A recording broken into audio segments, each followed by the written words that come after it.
Welcome back. You made it. It's part 4. Hey, we're having a great time here. We've gone through our different glazing technique here on this video series, and the main thing we're looking at here is as we do our glazings, we're letting them dry in between.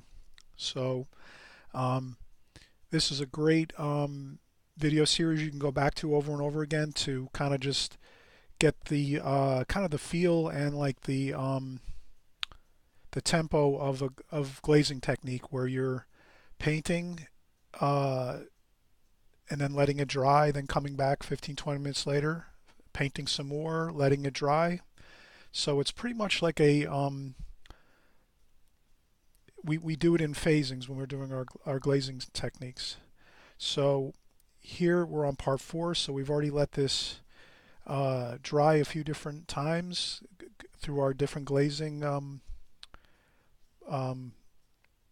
passes. So of course we worked light to dark. So we started off with our lightest values first, our sky and our water, and then we came back, let that dry, and then we came back and we did some of the seawall here, and we did the buildings, the red brick factory buildings here, and some of the foreground. We let that dry, and we came back.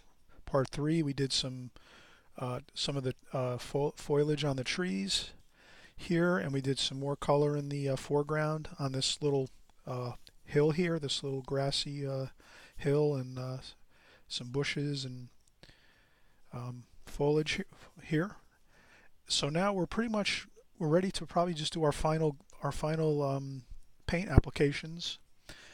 Most of the applications now are going to be completely like straight out of the tube color, not much water at all. Again, we're working light to dark more or less, and we're also working with the washes with the most water are done first, and then as we successively work on our painting, we're using less and less water in our mixes on our palette, using more thicker paints.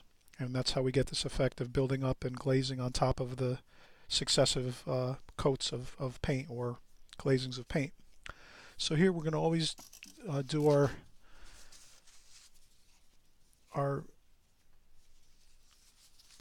process of we're keeping our palette clean. So we're just going to use a paper towel and some damp paper towel and remove our paint from our previous washes. And then we're going to use our smaller brushes now because we're doing more of the details at this point. Okay, so now I'm thinking let's kind of get the idea of some shadowing. Um, so I'm going to think the shadowing is going to look best. So I'm going to put some cobalt blue with a little bit of burnt umber.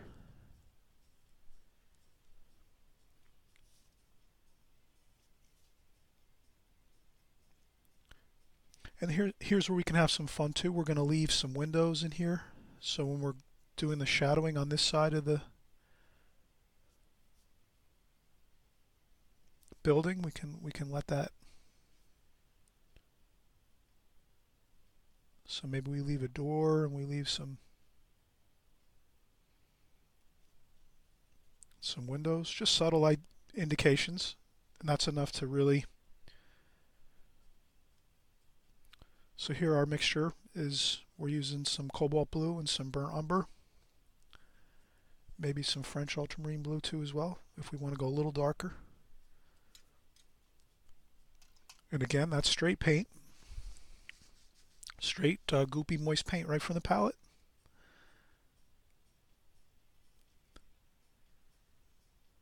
Maybe we'll do some windows here, just some subtle indications of some windows. We'll do a shadow under the roof here. We'll also do a shadow under the roof here too as well. And we're going to try to leave that mast of the boat that we were talking about before. We'll try to leave that little bit of highlight there underneath or over there by that mast. We're going to leave that highlight at the roof. this will be the shadow. So our light's going to be coming from high in the sky facing the building and the boat. So the light's sort of, if we're standing here exactly as if we were standing on this grassy area here, looking at this scene, the sunlight would be behind us high up in the sky. So we're just getting a little bit of shadowing under the roof eaves. And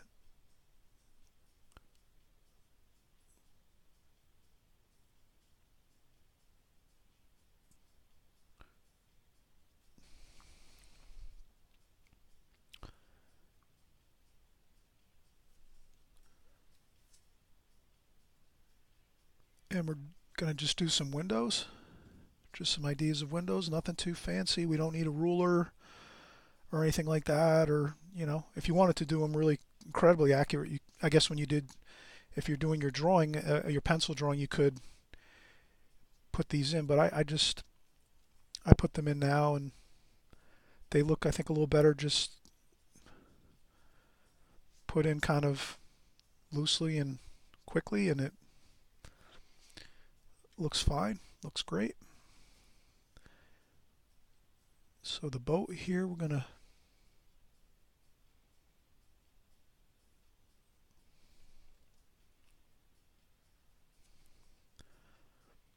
a little bit of shadowing on the windows underneath the canopy where the windows are on the top of the boat. And that looks pretty good.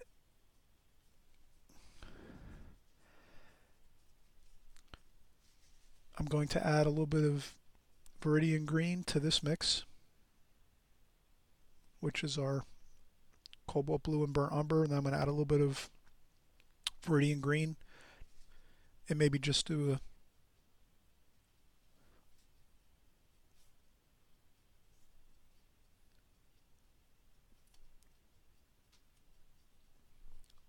a little bit of detail along this seawall here.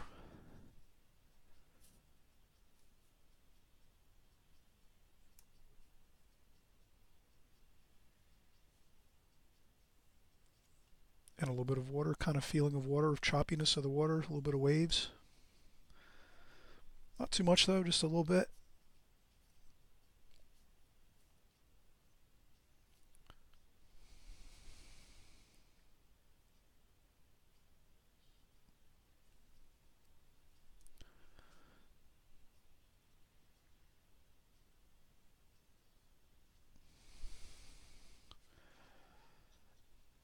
That looks pretty good. I might do a blue stripe on the boat. I'm not going to do it all the way across though. I want to sort of leave it,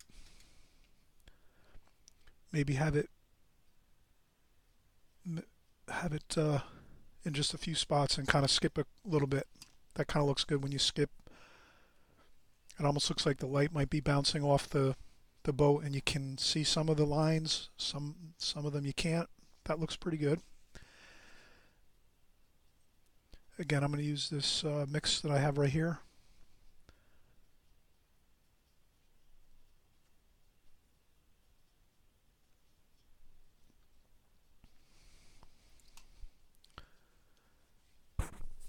And we'll do a little more detail, but as you can see, I did the top of the mast of the boat a little darker up here in the sky so that we see it up here. And then as we go across here, maybe we'll use some maybe some titanium white paint just to get a couple little highlights.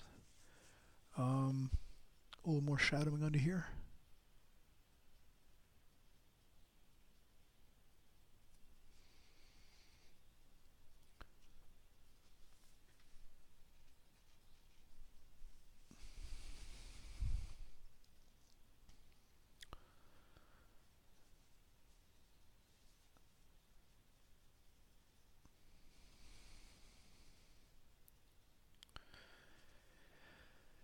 And maybe a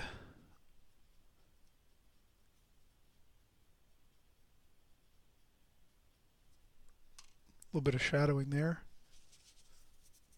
So maybe where that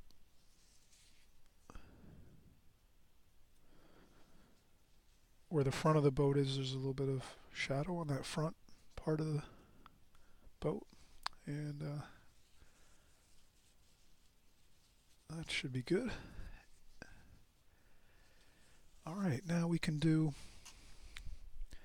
now the temptation is to do maybe too much detail.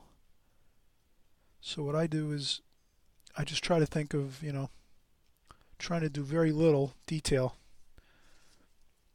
but just enough to, so here I'm doing some stones on right in this section here with a little bit of splashing, and that should be good.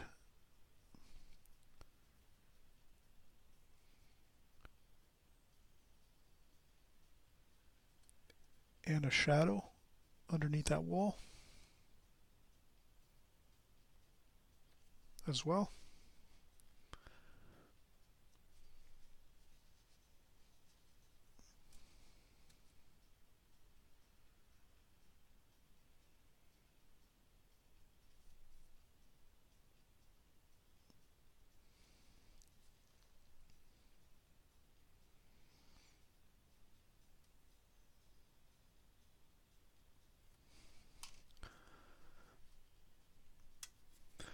Okay, so as you can see, we're just doing some small details here and there, nothing extravagant.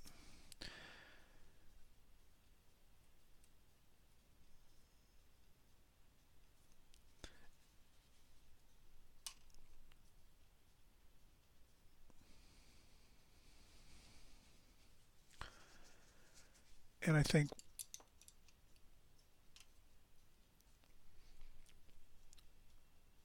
I'll get some French ultramarine blue.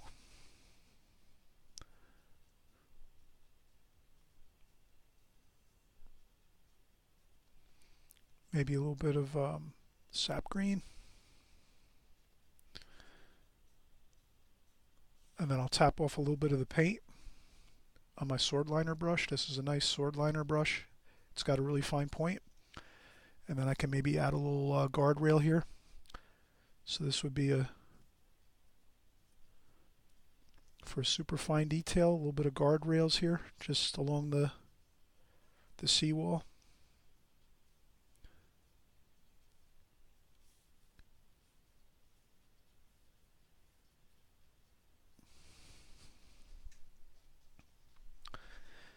And we'll probably go with a part 5 because I still want to add some more details here.